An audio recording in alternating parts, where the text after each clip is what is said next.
안녕하세요. 어, 뭐죠?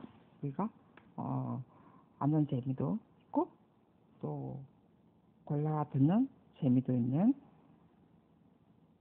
자신만만 조경기술서 김원순입니다. 참, 한 단어가, 몸에 배이도록 이렇게 나오기까지는 한 시간이 걸리는 것 같아요. 그죠? 또 뭐, 밤이라서 제가 좀 더 피곤해서 이렇게 문장이 잘 기억이 안 나는 경우도 있고요. 자, 오늘은요, 우리가, 문화재, 이 문화재고요. 아주 까만색이다, 그죠? 음, 색깔이 앞에 이제 노란색으로 바꿀까요? 자, 문화재에 관한 내용이고요. 이번에는 문화재인데, 굴치죠. 그죠? 문화재 적용공사의 굴치입니다. 여러분 다 보셨겠지만, 실제로 문화재가 됐든, 우리가 무엇이 됐든, 적용공사, 적용공사에, 이게 굴치라는 것은 수목이죠. 단지, 뭐가 달라요? 단지 다른 게 있다면, 이제 문화재 쪽이니까 수목 자체가 우리가, 고목이라는 소리죠. 그죠? 그리고 또 문화재에 있는 나무를 우리가 또 이게 굴치를 해야 되는 부분이기 때문에 문화재에 관한 어떤 유의사항도 있겠죠. 그죠? 그래서 수목에 관한 어떠한 고목의 굴치는요, 적용 시방사하고 똑같습니다. 단지 문화재라서 고목이라는 것과 그 다음에 문화재 주위에 어떤 환경 조건의 유의사항이 있겠죠. 그래서 우리가 공부하는 방법이 이런 포인트를 어떻게 잡아내느냐가 사실 중요하죠. 문화재라고 해서 굴치가 뭐 특이하게 다른 건 아니에요. 좀 더 포인트가 조금 다르다는 거죠. 그래서 뭐 분뜨기라든지 이런 것도 다 똑같아요. 근데 분의 어떤 기준이 우리가 조개분, 보통분, 그 다음에 또 접시분 이러잖아요. 그죠? 그래서 분 떠는 거는 다 똑같습니다. 어느 분을 뜰 것인가. 단지 우리가 그 나무가 고목이다 보니까 깊게 떠야 되죠. 그죠? 그래서 이제 그런 것의 차이. 이제 이런 부분들을 포인트를 잘 잡아서 사실은 써야 되겠죠. 그래서 저는 당연히 문화재 수립 표준 시방서를 봤고요. 그 문화재청에서 나온 걸 봤습니다. 그리고 적용공사 것도 봐도 상관없어요. 굴치에 관한 거. 근데 적용공사 거는 어떤 고목에 관한 내용들이 그렇게 상세하진 않죠. 그래서 그리고 문화재에 관한 어떤 유해 사항도 그렇게 많이 다뤄져 있지는 않습니다. 그렇기 때문에 사실 문화재청에 있는 걸 보는 것이 훨씬 낫죠. 그리고 자, 출제 의도 주요점 파악하기입니다. 그죠? 여기에서 보면 노고수에 관한 것을 다시 상기하자 해놨어요. 제가 우리가 유튜브 강의 때 시험 칠 때 3점 논술 플러스 3점 논술하면서 노고수목 이야기를 해드렸어요. 근데 이번에는 문화재에서 출제됐다는 거죠. 포인트가 일단 문화재라는 단서를 달았다는 거죠. 그래서 조금 더 어렵게 느껴진다는 거예요. 근데 적용 수목의 이식 방법은 같다라고 그랬습니다. 단지 교목이고, 교목이 아니고 고목이고, 주위 환경이 그 문화재 유물이 출토된다든지 아니면 뭐 나무 캐는데 설마 문화재 주위에 무너질 일을 또 있을 수는 있겠죠. 그죠? 뿌리에 어떤 관계도 있을 수 있으니까. 그랬는데 파다가 문화재 유물이 출토되는 경우도 있습니다. 그래서 이런 것에 유의해서 하면 답이 보인다라고 했습니다. 그래서 어디든 간에 우리가 노고수 이야기하면서 뭐라고 이야기를 했죠? 우선은 보존이라는 것을 우선 먼저 생각을 해라라고 했죠. 그죠? 굴치하기 이전에 보존을 먼저 생각을 하고, 그 다음에 우리가 꼭 이식을 해서 굴치를 해야 될 경우에 이제 어떤 환경일 때 이식을 할 것이냐, 그리고 환경 조건, 지금 처해 있는 환경 조건하고 그 다음에 이식해야 되는 장소의 환경 조건을 같이 파악을 해야 된다는 거죠. 그래서 가장 중요한 거는 보존이라는 타이틀도 들어가야 됩니다. 그래서 우리가 그냥 뭐 굴치만 했다고 막 쓰지 마시고요. 항상 이런 나무들은 우리가 보존이라는 것을 염두에 두고 여러분들이 답을 써셔야 돼요. 자, 그래서 여기에 이제 내용들이 현황 조사부터 아무래도 나오겠죠. 1번은요, 제가 문화재라는 수목 의미부터 탁 띄웠습니다. 왜 그랬냐면요, 일단 역사적 가치가 있다라는 거고요. 거기다가 통합이라고 딱 제가 적어놨어요. 그래서 앞에 1교시 때 그런 게 나왔으니까. 그래서 수목의, 문화재 수목의 의미를 알아야만이 보존, 그리고 기존 현황, 생육 상태, 주변 상태 조사, 이런 것들을 우리가 한다는 거죠. 그냥 나무 이식하는 거는 그냥 이식하면 되죠, 그죠? 근데 문화재라는 단서가 있다는 거죠. 그래서 기존 현황, 그 다음에 생육 상태도 봐야 되고요, 주변 상태 조사를 해야 되고요. 그래서 수목이라는 의미를 이렇게 해야 된다. 그 다음에 역사적 가치를 가지고 있기 때문에, 그 다음에 나중에 이것도 밑에 다 들어갈 거예요. 그 다음에 우리가 또 굴치하기 전에 환경 사전 조사하는 방법이 우선돼야 된다 라는 것들을 제가 먼저 단 띄워놨습니다. 먼저 살짝 뭔가를 툭 던졌다는 거죠. 그죠? 그래서 우리가 굴치할 때 보존이라는 단어가 나오고, 환경 조사하면서 주변 상태 조사, 이전해야 되는 장소, 토양 조사, 이런 것을 다 해야 된다라는 걸 하기 위해서 지금 탁 띄워놨습니다. 그래서 우리가 그냥 선에 아무렇게나 적는 것보다는요, 문화재라는 이 뒤에 나오는 문제에 내가 무엇을 띄워줄 것인가 라는 것을 생각보다 잘 하셔야 돼요. 선이요, 여러분들이 볼 때는 굉장히 쉬운 것 같지만 이것이 어떻게 나오냐에 따라서 뒤에 답이 달라집니다. 비록 점수는 없지만 실제로 교수님은 이거 딱 보면요, 뒤에 답 뭐가 흐를 것인가 다 압니다. 실제로 논문 써본 사람들은요 다 알아요. 늘 이야기지만 출제위원들, 채점위원자들은요 다 논문을 쓰신 분이에요. 그죠? 근데 여러분이 지금 석박사 논문을 설령 썼다고 하더라도 또 기술사 답하고는 다르죠. 왜냐하면 3페이지거든요. 페이지 짧으면 여러분들이 굉장히 쓰기가 힘들다고 했습니다. 그래서 기술사 공부가 그렇게 만만치 않다는 거죠. 그죠? 생각의 정리를 굉장히 잘해야 됩니다. 그리고 쓰는 연습을요, 부단히 하셔야 돼요. 머리만 해갖고는 안 됩니다, 여러분. 그래서 제 강의를 듣고 여러분들은 계속 쓰셔야 돼요. 이게 기술사는요, 엉덩이가 무거워야 된다. 엉덩이가 무거워야 합격을 빨리 한다라는 말이 있잖아요. 그리고 손을 부지런히 놀려야 합격을 빨리 한다 라는 말이 있어요. 우리가 조경만이 아니고 모든 과목이 다 그렇습니다.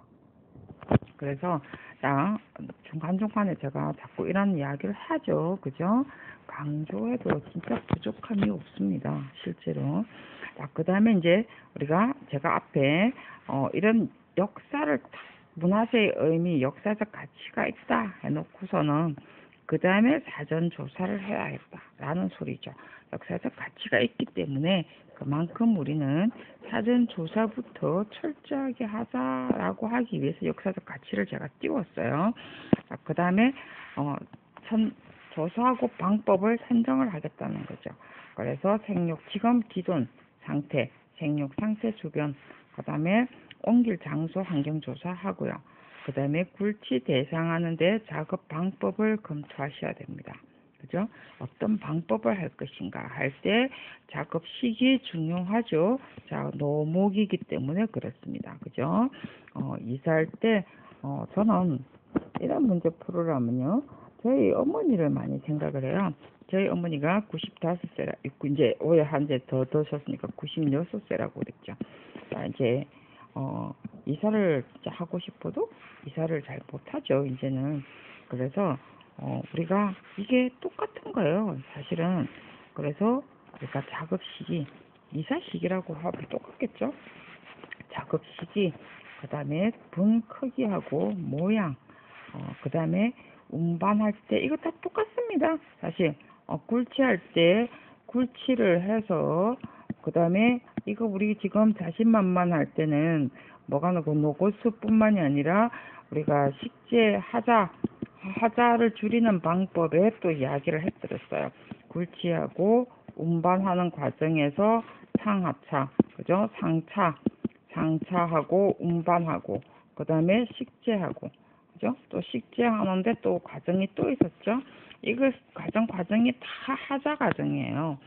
그렇기 때문에 우리가 문화재는 하자가 나면 안 되죠. 그죠? 아주 귀한 역사적 가치가 있는 나무를 옮기는데 하자가 나면 안 된다는 거죠. 그러면서 이렇게 분뜨기를 어떻게 할 것인가도 이미 이 사전 조사나 방법 선정하고요. 운반 방법 어떻게 하고 가식할 때, 자, 가식도 있을 수 있습니다. 가식을 해야 될 때라든지, 그 다음에 정식을 하고 난 다음에 유지 관리 방법하고, 불시에 무슨 일이 생겼을 때 우리가 어떻게 할 것인가까지 이미 방법 검토가 나오고요. 그 다음에 이제 굴치 전 작업이 들어갑니다. 당연히 앞에 주변 상태 조사하고 하면서 환경 조사하는데 이전에 앞에 당연히 보존이라는 관계, 그죠? 역사적 가치가 있어서 보존이라는 타이틀도 분명히 제가 들어가야 된다라고 그랬죠. 자, 이제 우리가 굴치를 하는데 굴치 전에 이제 답이죠, 실제로. 왜냐하면 굴치 표준 시방서에 관한 내용이었으니까 굴치에 관한 것만 쓰면 됩니다. 근데 그 전에 사전 작업까지 해야 되는 거죠. 굴치 하기 전에. 그래서 앞에 현 어떤 장소에 관한 조사, 그 다음에 굴치를 해서 이식을 해야 되는 조사, 환경조사, 토양조사. 그래서 현재와 같은 환경 상태로 만들어줘야 하자가 없다든지, 하자를 줄이는 방법이 아니고 이거는 하자가 없도록 해야 되는 거죠. 하자가 줄일 수도 없는 거예요. 이거는 하자를 없도록 해야 됩니다. 죽으면 여러분은 역사적 가치를 하나 없애버리는 거예요. 그래서 사전 준비가 굉장히 중요합니다.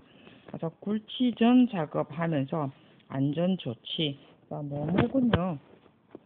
아무래도 가지가 부러진다든지, 아니 무겁죠. 가지 자체가, 그죠? 굉장히 이렇게 있지만 가지가 엄청 많이 있잖아요.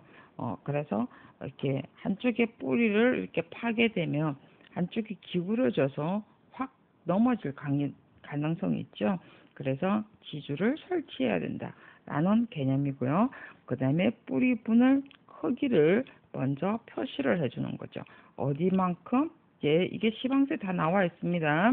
이제 크기에 물론 우리가 4R 한다 이렇게 나오는데, 자, 우리가 어디만큼, 가지의 어떤 뻗음만큼, 주 가지의 뻗음만큼, 그죠? 표시를 하고 1차 가지치기를 해줍니다. 그래서 주 가지는 다 남기죠. 그래서 1차 가지치기를 해줍니다. 그래서 이제 굴치전 작업했고요. 그 다음에 이제 본 교수님이 말하는 굴치의 본 작업이 이제 들어갑니다. 다 이거 굴치 작업이에요, 여러분.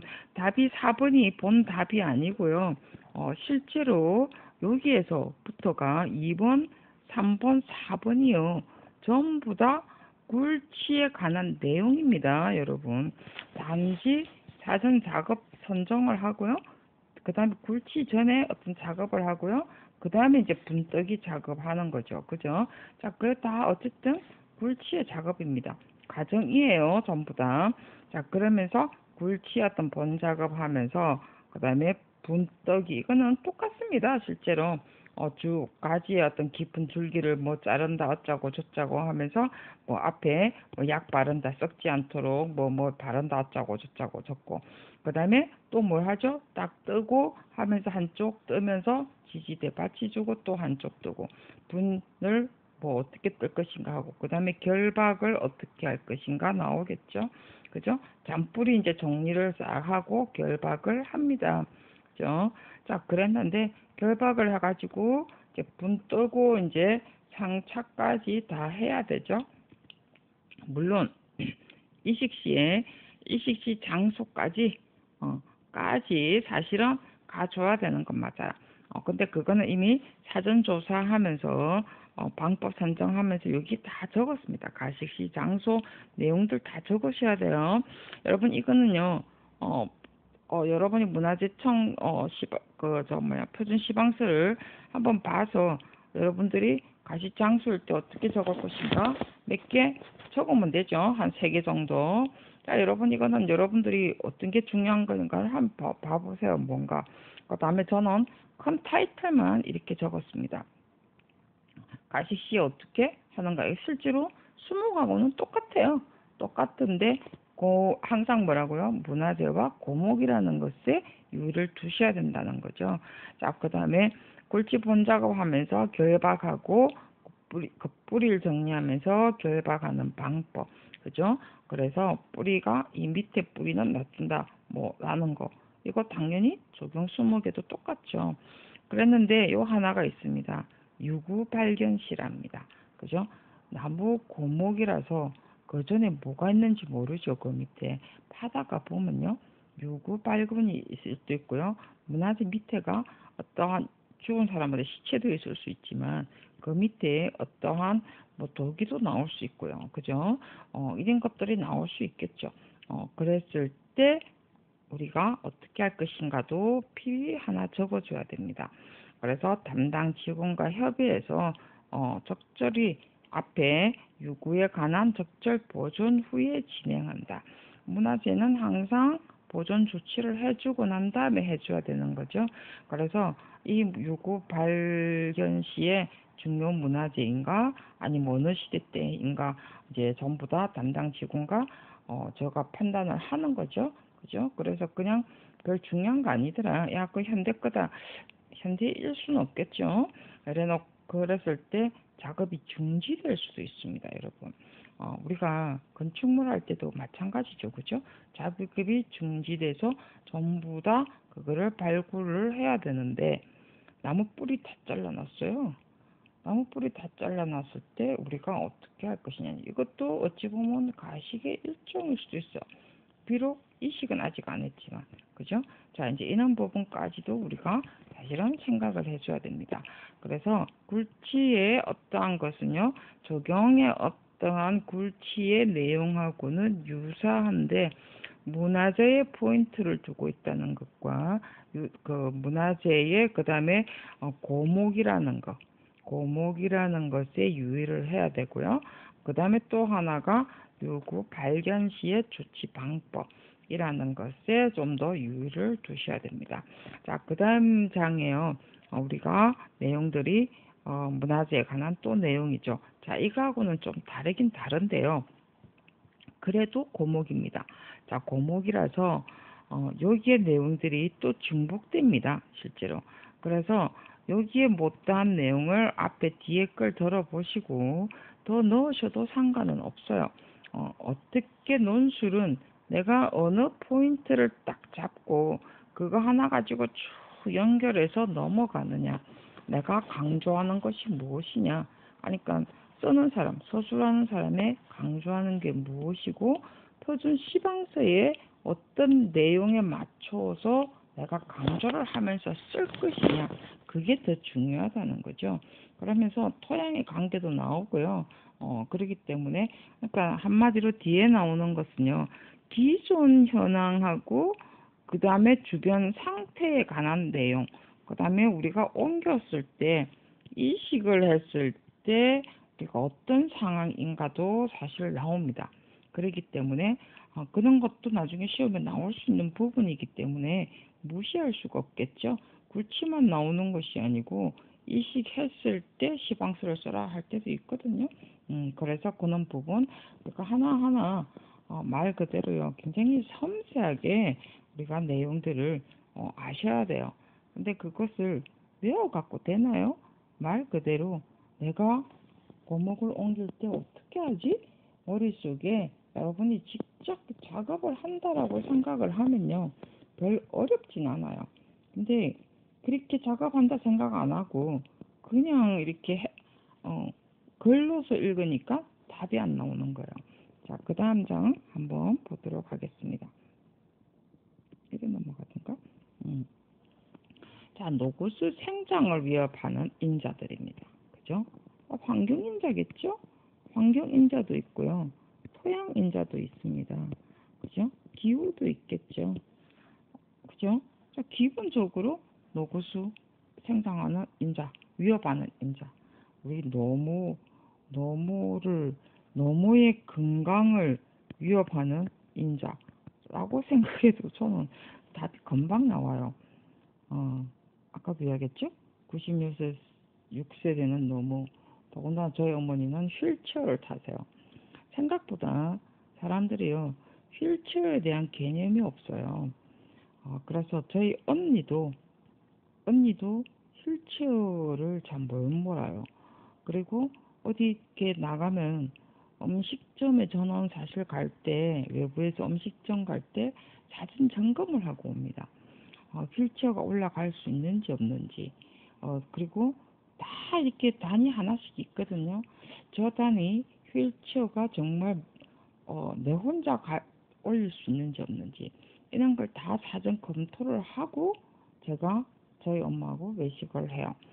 가족들이 갈 때도 마찬가지죠. 사전 점검을 이미 다 하고 갑니다. 그것처럼 우리가 그런 부분들이 굉장히 섬세함이 있어야 된다는 거죠. 그래서 환경인자이고 그 다음에 주의인자예요. 그래서 토양, 기후. 자, 그래서 그런 인자들과 건강 위협도 평가 방법입니다. 자, 이제 저는 논문을 봤어요. 여기서 알면 도움되는 건데 델파이 분석 여기 지금 제가 참고한 게 뭐냐면요. 참고한 내용이요. 한국 적용 학회지에 나온 학회지 제출 논문이더라고요. 노고수 건강성 평가 체계 정립을 위한 위험 지표 인자의 검정이라 가지고 적용 학회지에 실었던데 세 분의 교수님이 제자들을 논문을 실은 건지 세 분의 교수님이 공동적으로 연구한 건지 저는 잘 모르겠습니다만은 세 분의 어떤 내용들이어 가지고 너무 중복되는 내용도 있고 그 다음에 각각 이제 조사를 하고 각각의 어떤 파트를 정해서 한 것 같더라고요. 그러다 보니까 이제 그것을 한 편의 내용들로 만들다 보니까 굉장히 중복된다라는 개념보다는 자기 내용을 안 죽이려고 하죠. 그죠? 그러다 보니까 했던 말 또 나오고 해서 조금 좀 그런 부분들이 좀 걸러졌으면 하는 내용인데 내용은 어쨌든 좋습니다. 그래서 거기에 분석하는 방법이요. AHP 의사결정 방법을 썼더랬습니다. 그리고 거기에 델파이 분석법을 썼어요. 자, 이것도요. 위협도 건강평가입니다. 자, 이게 앞에 우리가 뭐였죠? 우리가 기후인자나 그 다음에 토양인자 뭐 이런 거 그 다음에 환경인자 이런 것을 보면 때로는요. 이런 것들이 전부 다 뭐죠? 그리고 사람의 어떤 무관심 나무는 우리가 유산이라는 개념이 별로 없잖아요, 실제로. 그래서 그러다 보니까 사람의 어떤 무관심 이런 것이 전부 다 좀 정성적이죠.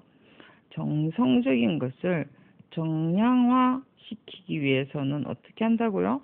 각각의 인자들의 숫자를 줘서 서로가 1, 2, 3, 4, 5 쭉 있으면 그다음 또 여기 A, B, C, D에 또 인자들이 또 있죠. 그래서 서로가 계속 엇갈리게 분석을 하는 방법이죠. 그죠? 이렇게 해서 이것을 정량화하는 분석이라고 했습니다. 그죠? 그래서 그런 분석 방법이 어떤 종류냐에 따라서 분석 방법을 각각 다르게 씁니다.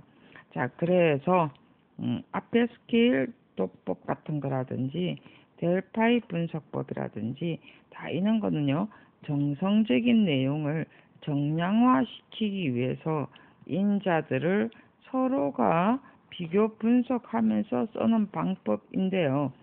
자, 이제 안에 이제 논문에 관한 내용인데 어차피 분석 방법을 제가 좀 설명하기 위해서 한 건데 일단 위협 인자부터 먼저 볼까요? 출제 요점 하면서 실제로 노고수의 객관성을 마련하기 위한 방법입니다. 우리가 보존이라는 개념도 있고요. 하자를 줄이는 방법도 있고요. 그죠? 자, 그리고 우리가 이렇게 이 나무 옮기자, 이식을 하자 판단을 할 때 이식을 하자 아니면은 어떤 보호수로서의 가치 인정을 해서 뭔가를 인정을 받으려고 보니까 전부 다 이거 왜 가치 있는 거냐? 라고 했을 때 우리가 답을 해줄 수 없다는 거죠. 이식을 해서 우리가 이식비를 하는데 그걸 죽여버릴 것이냐? 보존을 할 것이냐? 보존을 할 것이냐? 보존을 해서 이식을 해야 되는데 그냥 별로 가치 없네. 그냥 죽여버리자. 라고 베어버리자. 라고 하는 것에 어떠한 판단 기준이 없더라는 거죠. 그리고 이식을 했는데 나무가 죽었어요. 시들시들해요. 아니면 죽든지 시들시들해요. 근데 이게 왜 시들시들하지? 왜 죽지? 라는 어떠한 개념이 없더라는 거죠. 기본 어떠한 분석 방법이 없더라는 거죠. 그래서 이런 논문들이 이제 자꾸 발표를 하게 되는 거죠. 아주 많은 분들이 발표를 했습니다. 이런 내용들까지 지금 학회에서 막 실었더라고요. 누구는 뭐 어떤 방법을 썼고 누구는 어떤 방법을 썼고 해놨습니다. 그래서 여러분들이 지금 공부한다는 거라고 생각을 하고요. 그래서 일단 객관성을 마련하기 위해서 자료 축적을 하고요. 문화재에 대한 가치 그리고 보호하기 위한 것으로 어떠한 방법입니다. 제가 이거는 출제 의도는 그건 제 개인 생각이겠죠. 그죠? 근데 이 논문 내용은요. 보호 관리 방법의 객관성 마련하기 위한 방법이었습니다. 실제로 그 내용이고요. 제가 이 출제 이 의도는 우리가 그런 문화재 가치라든지 객관성 마련을 위해서 어떤 인자들이 있고 어떤 평가 방법을 해서 우리가 어떻게 보존할 것인가 라는 것을 말하기 위해서 하는 게 아닌가라고 저는 판단을 하고요. 자, 일단 뭘 던져야 될까요? 평가 목적 나와야 되겠죠? 아니면은 우리가 왜 이런 걸 하나요? 생육 상태 불량의 원인도 던져도 됩니다. 자, 이거 뭐 이야기하면 다 지겹죠. 그래서 앞에 노구수, 그래서 건강성을 평가 목적은요, 등급을 구분을 하기 위해서고요. 우리가 이 등급을 하는 것은 우리가 분류할 때 인위적으로 보호관리 수단 방법의 객관화 기준을 마련하기 위한 방법이랬어요. 생육 불량은요, 외부 환경, 그 다음에 보호관리 미흡. 왜냐하면 객관성이 없으니까 보호관리가 미흡할 수밖에 없죠. 물론 돈도 없겠지만. 그리고 돈을 뭔가 청구를 할래도 우리 보호관리해야 돼 라고 할래도 객관적인 기준 마련이 없으면요, 어떻게 할 수가 없다는 거죠. 그죠? 자, 그래서 이제 그런 부분도 우리가 생각을 해봐야 됩니다. 그 다음에 노고수의 관리 과정 중에 식생 환경에 무관심, 무조건 옮겨서 장소 지정해 놓으니까 문화재청에서 지정을 해 놓으면 앞에 A라는 곳에 자랐는데 그 노모를 정말 환경 안 좋은 마치 환경이 안 좋은 요양원으로 그냥 갖다 놓는 거죠. 그죠? 저는 지금 노모하고 노고수하고 같은 맥락이라고 저는 진짜 생각을 해요. 그래서 이런 어떤 것 때문에 무관심. 그거 맞습니다, 여러분. 여러분, 노모 지금 다 계시죠? 그죠? 부모 지금 양부모 다 살아 계시는 분도 계시고요. 한쪽 부모만 지금 살아 계시는 분도 계시는데요.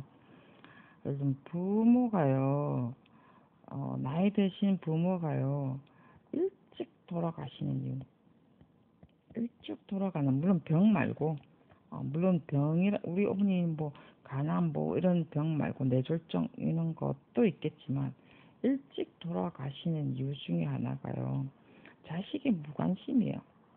자식의 무관심하고요, 말 그대로 자식이 보고 싶은데 안 오는 거죠. 그죠? 이런 무관심이요. 사람을 오래 살고 싶은 어떤 의욕을 잃어버리게 한다는 거야. 그게 우리가 무관심이야. 여러분, 오늘 강의 듣고 부모한테 전화해 주세요. 부모는요, 얼굴 안 보여도 상관없어요. 저는 제가 노모하고 살다 보면 자식 전화 엄청 기다립니다. 자식 전화 한 명 오죠? 굉장히 기분 좋아하세요. 그 어버이날 용돈, 돈 그거요. 아무것도 아니에요. 부모들 돈 그렇게 필요하지 않습니다. 물론 돈 정말 가난하신 분은 돈도 필요합니다. 근데 정말 관심이요, 관심. 제가 오늘 노고수 이야기하면서 별 이야기 다 한다, 그죠? 정말 그래요. 저희들 요양보호사든 일하는 사람마다요. 저희 어머니 음식 해주는 것 보면요. 도대체 이 사람들이 우리 엄마가 돼지 무슨 그건 줄 아나? 무슨 꿀꿀이 죽죠? 좀 맛을 보고 하나? 할 정도예요. 그래서 제가 밤늦은 시간에 음식을 만들고 잡니다. 잠자는 시간, 이게 일어나는 시간이 틀리다고 그랬죠. 그죠? 그래서, 그래서 내가 저희 어머니한테 맨날 하는 소리. 저희 어머니가 96세까지 아직도 정정하게 살아계시는 이유 중에 하나가 내가 잘 못 씻어 그렇다라고 합니다. 농담 삼아. 근데 저희 어머니 인정하세요. 솔직히. 자, 그래서 우리가 오늘 이 강의 듣다가 여러분이 중요한 거 아니잖아요. 사실. 뭐 이게 인생에 뭐 그리 중요합니까? 좀 중요하긴 하나? 여러분, 이런 섬세함이 있으면요. 공부하는데도 섬세함이 있어요, 여러분. 거짓말 아니에요. 그래서 여러분들이 지금 하다가 끊고 강의를 다 그만 듣고 부모한테 지금 전화를 하세요. 그런 마음가짐이요. 적용을 잘 할 수 있는 마음입니다. 자, 그래서 무관심이 있고요. 그 다음에 뿌리 통기 투수성. 자, 토양 환경이죠. 토양 환경. 그 다음에 외부 환경 영향으로 수간 부패. 자, 그리고 이거는 정말 그래요. 외부 환경에 어떤 외부 환경, 토양 환경, 그 다음에 신진대사. 자, 이것 때 어떤 제약, 이식해갖고도 문제가 있고요. 그 다음에 우리가 지금 나무가 이래 있는데 정말 그렇죠. 사찰에 가보면 잘 자라고 있는 나무 위에 뭘 하죠? 사람들이 막 다닌다 이래가지고 시멘트를 내리 바르죠. 그죠? 저는 저 나무 저에 물론 살은 있어요. 뿌리는 어차피 밑으로 이렇게 있으니까 그죠? 빗물은 딴 데서 들어올 거니까. 그런데 좋지는 않죠. 그래서 이런 것도 빗물이 어디서 들어오겠어요? 주위가 전부 다 콘크리트인데 어디선가 들어오긴 들어오겠지만 설마 지하수 저 밑에까지 빨아먹고 살지는 않을 거고. 그래서 좀 이런 것도 우리가 좀 신경을 좀 쓰긴 써야 되죠. 자, 여기까지 이제 조금 잔소리 그만두고요. 길어지고 있습니다. 그래서 생명 위협인자에서 외부인자, 내부인자 했습니다. 자, 다 이거 읽어보세요. 외부인자 다 아시는 거예요. 폭풍, 토양 침식, 병충해, 내부인자는 나무가 가진, 우리가 말 그대로 제가 맨날 사람하고 비교하죠. 노모가 가진 어떠한 나이가 있으면 활력도 떨어지고 수세도 약해지고 근데 저항력은 좀 커져요. 즉 말해서 병균에 대한 저항력은 커지지만 근데 어느 시기 되면 굉장히 떨어지죠. 노쇠화에 의해서 어떠한 위험은 초래하는 건 맞습니다. 일단 한번 침입을 당하면요. 이 병충해에 관한 일단 저항력은 커지만 한번 침입을 당하면은 회복이 어렵죠. 그죠? 저는 그래서 이게 노고수든 노모든 고목이든 저는 똑같다라는 생각이 듭니다. 실제로. 그래서 오히려 더 잘할 수 있을 것 같아요. 자, 그래서 위험인자하고 어떤 성장의 위험인자 하면서 어떤 내용 다 했습니다. 우리가 앞에 위협인자의 환경적 인자, 토양 인자였고요. 내부 인자로서 나무가 가지고 있는 어떠한 활력도 건강성에도 인자 그것도 있다는 거죠. 그래서 서로가 지금 계속 인자를 찾아서 서로가 비교하는 거예요.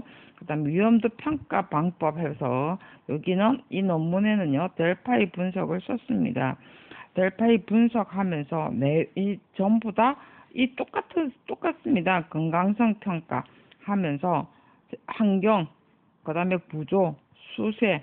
자, 수세를 볼 때도 낙엽 상태, 가지, 그다음에 병충해가 있는지 없는지, 얼마만큼 들었는지. 자, 이게 전부 다 인자예요.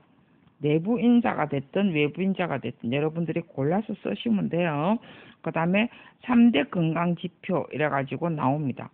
그러니까 정말해서 이 나무가 그러니까 내부 인자죠. 내부 인자는 수간의 상태, 나무가 가진 어떤 건강 상태는 수간의 상태, 좀 처졌는지 어쨌는지, 그 다음에 이 경사도도 마찬가지죠. 경사도도 가지의 어떤 경사도에 따라서 활력도가 다르다는 거죠. 그래서 자, 이거는 지금 이 평가도는 건강성 평가예요. 그죠? 건강성 평가는 20개 내부 인자입니다. 그래서 이거를 적든 요거를 적든 상관은 없어요. 그래서 요 내용을 적든 요 위에 내부인자 요거를 적든 다 비슷비슷합니다. 왜냐하면 그 논문에 원체 중복되게 막 내용을 적어가지고요. 제가 조금 이렇게 분리를 조금 했어요. 그리고 논문에 엄청 내용들이 엄청 많죠. 그래서 조금 여러분들이 골라서 적으시면 됩니다. 자, 델파이 분석을 잠깐 제가 한번 볼까요? 여러분이 다음에 또 어떤 분석 방법이 나올지 모르니까 주로 델파이 분석은요. 자, 건강성 분석이 어쨌든 뭐 정상적 분석이 어쨌든 정량적 분석이 어쨌든 그걸 떠나서 델파이 분석은요. 원래 델파이라는 것은 여러분 어디 아시죠? 들어본 적 하죠? 고대 그리스 아폴로 신전에 있던 도시 이름입니다. 그죠? 근데 그쪽에 여신이 어떤 현인들한테 어떤 그 도시의 그 어떤 문제를 그 똑똑한 철학자들한테 이제 물어서 이런 문제에 해결할 때 어떤 방법이 있느냐, 어떤 방법이 있느냐 물어서 이렇게 이 해결을 했다고 그래요. 그래서 의견 수렴하는 데서 이렇게 현인들의 의견 수렴하는 데서 비롯됐다고 해서 델파이 분석법이라고 합니다. 자, 지금 현재에서는요, 이렇게 전문가들한테, 현인들이니까, 그죠? 전문가들한테 의견 수렴한 데서니까 앙케이트 조사를 반복적으로 한다는 거죠. 그래서 의사결정을, 이 고목에는요, 어떤 내용을 조사할까요? 뭐 이래가지고, 각각 어떤 전문가 A, B, C라는 분이 있으면 계속 묻는 거예요. 그래 놓고 또 하나 만들고 또 하나 또 묻고 그래서 계속 반복적으로 물어서 하나의 수렴을 하나 뭔가를 만들어 놓는다는 거죠. 그죠? 그래서 예측 보고서를 이렇게 만들었다 해놨는데 어쨌든 이렇게 만들어서 하나의 각각의 인자, 고목, 그다음에 문화재일 때는 뭐 어떤 문제가 있을까요? 이래가지고 계속 물어봅니다. 그래서 그런 분석 방법을 이렇게 사용하는 거예요. 그래서 이게 원래는요, 미국에서 사용을 했습니다. 우선 예측 보고서에 사용을 했다라고 해서 지금은 이제 다 전부 다 정성적인 거죠. 그죠? 브레인스토밍과 비슷합니다. 브레인스토밍은요, 테이블에 앉아서 몇 명이 앉아서 생각을 짜내는 거죠. 그래서 A라는 사람 생각이 B라고 생각을 하면서 뭔가 생각이 더해진다든지, 그래서 뭔가 CD가 사람 걸침으로 해서 말을 통해서 생각이 여러 가지가 걸려 나와요. 제가 브레인스토밍에 관한 이야기도 제가 강의를 했더랬어요. 그죠? 유튜브에. 그랬는데 델파이는 앙케이트 조사를 통해서 교수님이 이런 방법에 뭐 동그라미를 치겠죠. 그죠? 자, 그런 조사 방법을 통해서 만들어냅니다. 인사들을 다 도출을 해는 거죠. 그래서 이제 브레인스토밍과 델파이 분석법의 차이점이 뭐냐 하면요. 이게 객관성이 있다는 거죠. 브레인스토밍은 말하는 과정에서 자꾸 좀 어거지러질 수도 있고 어느 한쪽으로 치우칠 수도 있는데, 이거는 눈에 서로가 안 보이는 입장에서 했기 때문에 객관성을 도출할 수 있다는 게 장점입니다. 그래서 이제 이게 어쨌든 다 정성적인 기법이죠. 그 다음에 정량화 시키는 방법이 요거예요. AHP 의사결정 방법입니다. AHP, 그래서 이런 도출되는 것을 다 그러니까 기준이 여러 개죠. 그죠? 그리고 다 속성을 결정하는 방법입니다. 그래서 다 기준이 굉장히 많잖아요. 어떤 기준을 쓰느냐는 거죠, 솔직히. 뭐, 고사량만 있습니까? 병충해만 보겠습니까? 생장을 하는 부분에 있어가지고 건강도 측정하는 데는 간만 측정하는 게 아니잖아요. 그죠? 심전도 측정만 하는 게 아니잖아요. 근데 우리가 몇 개만 딱 하죠. 그렇지만 그것 가지고 건강하다라고 판단을 할 수는 없다는 거죠. 그래서 그는 어떤 기준에 어떠한 어떤 이런 뭐라고 그러죠? 어떤 내용들이 아주 많은 부분들, 이런 부분들을 의사결정하기 위해서 쓰는 방법이 AHP 의사결정 방법이라고 합니다. 여기에 지금 뭐라고 나왔냐면요, 하이어라키라고 해놨죠. 그죠? 그러니까 말 그대로 ABC 어떤 등급을 정해가지고 가장 좋은 거, 나쁜 거 이래가지고 뭐 한 5등급을 내죠. 앞에 뭐 스케일 도법하고 비슷하죠. 그래서 우리나라는요 주로 이런 방법을 많이 써요. AHP 방법. 주로 어떤 걸 쓰느냐면요, 여기 나와 있죠. 토지 적성 평가. 지금 우리 하죠. 토지 적성 평가라든지, 그 다음에 장기 미집행의 우선순위 결정할 때 이런 방법을 많이 씁니다. 왜냐하면 기준이 여러 가지잖아요. 중요도라는 것도 여러 가지고요.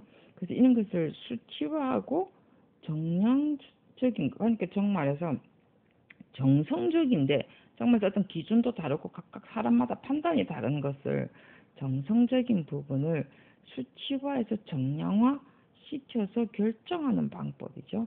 근데 주로 토지 적성 평가, 그다음에 장기 미집행을 하는 거 있어가지고 우리가 어떤 것을 먼저 집행할 것인가 하는 부분에 사실 사용되는 어떤 의사결정 방법에 이런 것 씁니다. AHP라는 것을 써죠. 뭐 어널리시스, 하이어라키가 등급 기준이죠. 그죠? 몇 등급. 자, 그래서 이런 방법이고요. 그래서 우리가 건강 미흡도라는 것이요, 기본적으로 여기 나왔네요. 좀 크게 보이네요. 하이어라키 프로세스죠. 어널리시스, 하이어라키. 그러면서 이렇게 5개 항목. 정말해서 다 계속 똑같은 말이에요. 환경, 그죠? 그 다음에 어떠한 관리, 토양, 그 다음에 병충해 있는지 없는지, 자, 건강성, 척도, 내부 인자, 그 다음에 어떤 외부 인자, 환경, 그죠? 자, 이거는 외부 관계죠. 병충해가 있느냐, 토양이냐, 이거는 외부고요.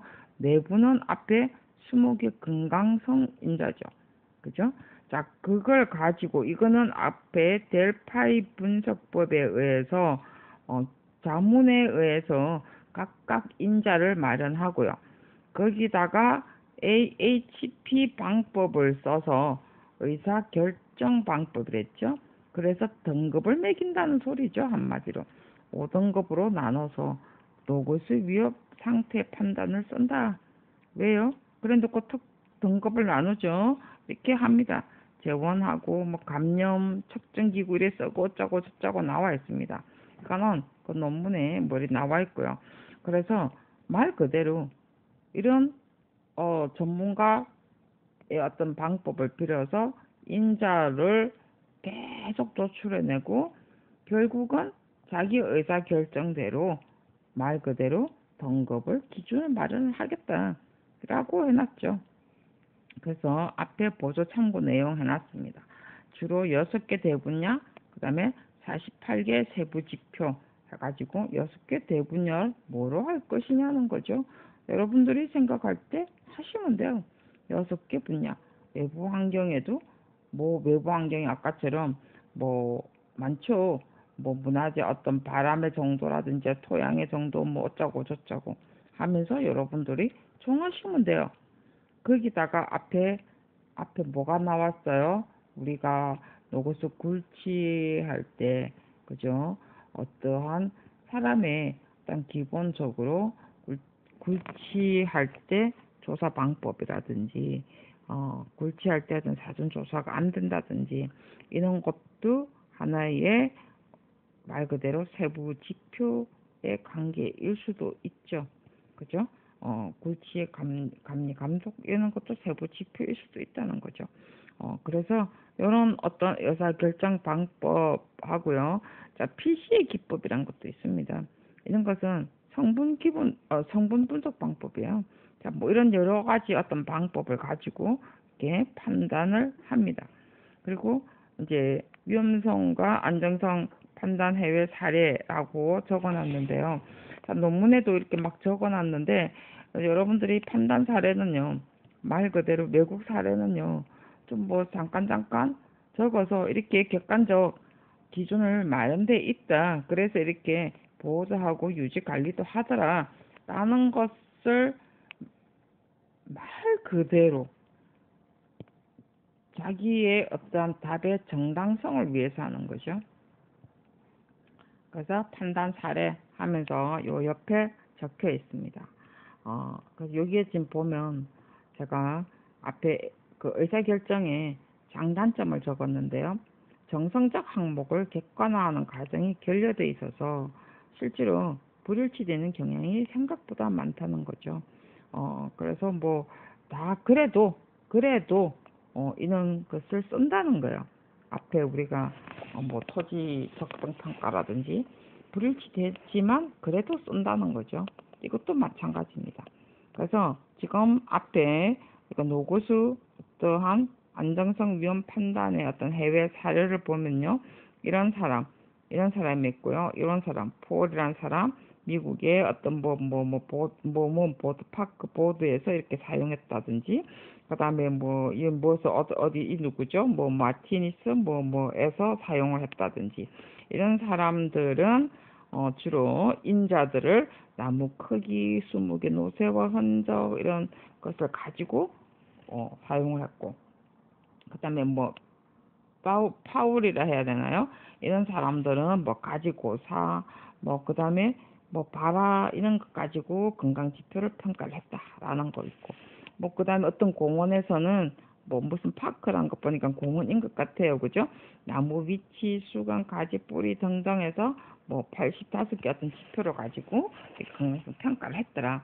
라고 해서 여러분이 이거는 적을 필요는 없지만 여러분은 이런 게 있더라라는 것 정도는 알 필요 있죠. 왜 그러냐면 다 자기 자신의 논술의 정당성을 위해서 이렇게 해준다는 거죠. 자기 어떤 지표가 말 그대로 외국에도 이렇게 사용해서 우리 또 나도 이렇게 지표를 사용을 해서 분석을 했다라는 어떤 정당화 시키는 방법이죠. 왜냐하면 정성이잖아요. 기준이 너무나 다양하고 많기 때문에 어떠한 내용, 과거의 어떤 지표들을 이랬더라. 그래서 지금 하고 있더라. 라는 걸 보여주기 위한 방법입니다.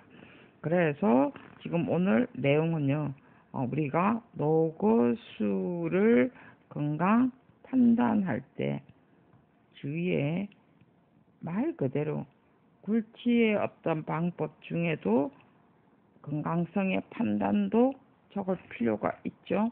그리고 녹어수는 말 그대로 우리가 노모를 생각을 했을 때 건강성 판단을 생각을 해보면요. 아니면 자신의 건강성 판단을 생각을 해보면 나오죠. 거기다가 어떤 분석 방법을 쓴다라는 거 나올 필요 있고요. 건강성 지표 나름대로 무슨 분석 쓰시면 되죠. 그 다음에 앞에 무슨 분석 방법 쓴다. 그리고 해외 사례 이런 거 살짝 알아서 이제 넣으시면 되는데 이제 두 번 시험은 안 나오니까.